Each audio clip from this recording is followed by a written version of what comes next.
kan nam puite lai na tom zia hi an van khongoi thak tak em lalpan nam pui mo lo se inu ba fakom tak em nam pasal thate nam tan mai tar in zia te abalung chiat tak em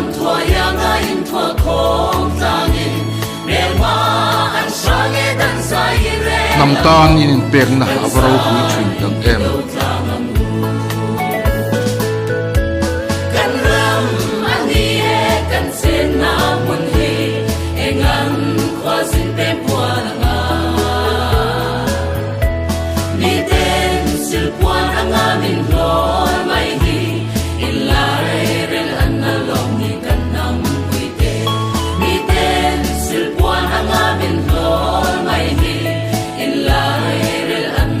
nam tan in nunin hlana varo pui tak em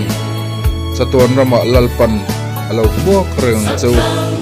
lalpan nom pui zelang cheu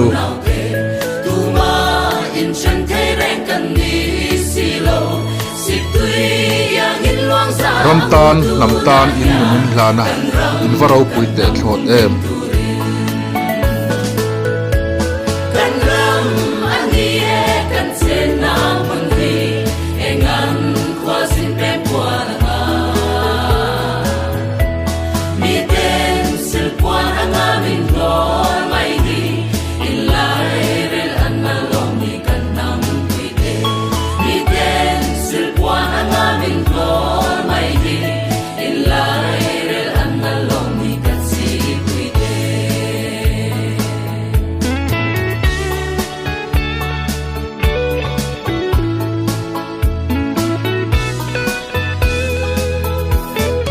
ram le nam tan thei to pi chua zelang o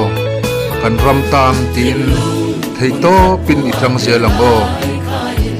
kan ram le nam tan pathiam song zelin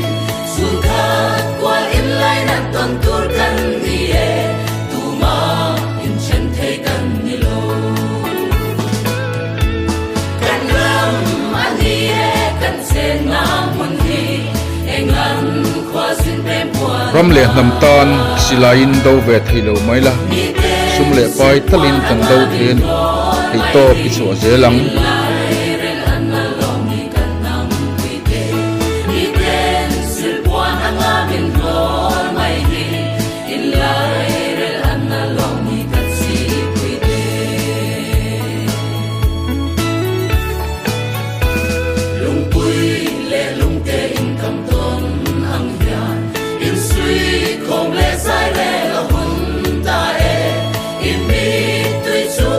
ram le nam tan a thei to chua teu